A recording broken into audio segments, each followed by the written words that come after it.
All right, folks, we're going to be joined by Danon, a member of the Likud party and former defense minister for Benjamin Netanyahu. And this debate is going to go on and on and on. And I just hope that Netanyahu doesn't change his mind about coming to the U.S. Let's watch Benjamin Netanyahu speak about the recent attack by Hezbollah and, of course, Iran, because they're pulling the strings. מי שעומד מאחורי ההתקפה היום ישלם את בנו המחיר. מזה זמן איראן מנסה באמצעות החיזבאללה להקים חזית טרור נוספת נגדנו מרמת הגולן. אנחנו פועלים בתקיפות ובאחריות נגד הניסיון. All right, Prime Minister Benjamin Netanyahu speaking after the Hezbollah attack, Iranian-backed Hezbollah attack on their soldiers. Joining us now, Danon, Likud party member of the Knesset in Israel and former Deputy Minister of Defense for Israeli Prime Minister Benjamin Netanyahu. Hello, sir.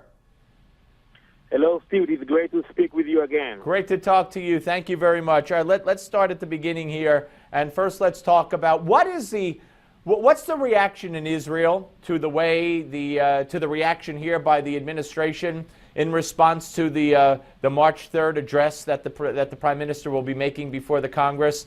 The fact that the president won't meet with them here, the fact that the administration says there's going to be a price to pay, the fact that they say he shouldn't come. Nancy Pelosi and a bunch of Democrats have said he shouldn't come. What's it like in Israel? What's the reaction from the people there?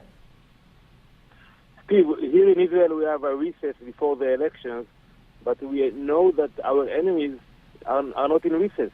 Iran, Hezbollah, Hamas, they are moving forward. And I think what's happening today with Iran is troubling the Israeli public, and we support the Prime Minister's demand not to stop with the issue of Iran.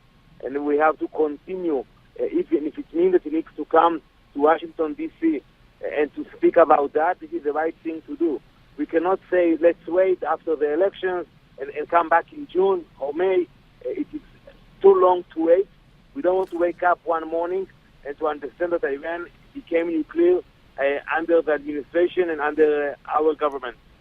You know, how do you react, Ed, and how do the people of Israel react when, here you have the president of the United States who has said nothing but good things about Iran, while all the time Iran calls for your destruction. You have proof of new missile sites that your satellites have shown. You have the attack on the Israeli soldiers by Iranian-backed Hezbollah. You have Yemen overthrown, the government of Yemen overthrown in an Iranian-backed overthrow. You have also Iran putting out the pictures of Prime Minister Netanyahu's sons with crosshairs around them. Yet Obama speaks highly of Iran and speaks negatively of Israel and Benjamin Netanyahu. How is that possible? Steve, we live in the region. We speak with other countries, not Israel, Arab countries, who say the same. The appeasement policy will not work. You cannot appease those people. They are playing the game. It is a deception of the Iranian. And I don't know whether the administration is aware of that, or maybe they want to play the game. But the time is a crucial issue, and that's what you will hear from Prime Minister Netanyahu when he will come to Washington, D.C. Time is a crucial issue. We cannot wait, and we cannot continue to postpone the negotiations because they are not postponing the building of the reactors. They're continuing to enrich uranium. That's why we cannot allow it to continue. And so you're saying the Arab countries are saying that the U.S. Policy is wrong. Is that what you're saying? Absolutely. Yeah. Maybe it's the administration thinks that we're panicking because Iran is aiming the missiles against us.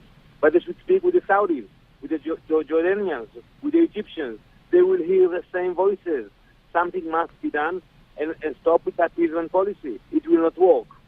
And do you believe that the Obama administration has brought Israel closer together than ever, or at least in many, many decades, with the likes of Jordan, Saudi Arabia, and others who are in unison against the threat of Iran?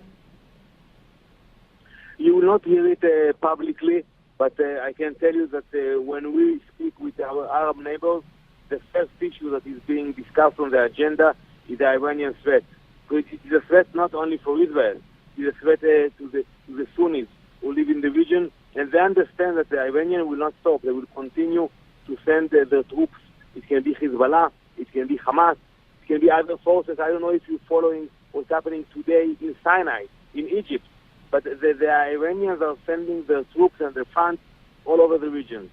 Yeah, Danny, one more. Do you believe Netanyahu will win re-election? I believe Netanyahu and my party will win the next election. It will not be easy, but I think the public understands that in front of all the threats, they need a responsible government. Gotta go, Danny. Always great to talk to you. Danny Danon, folks. We're coming back.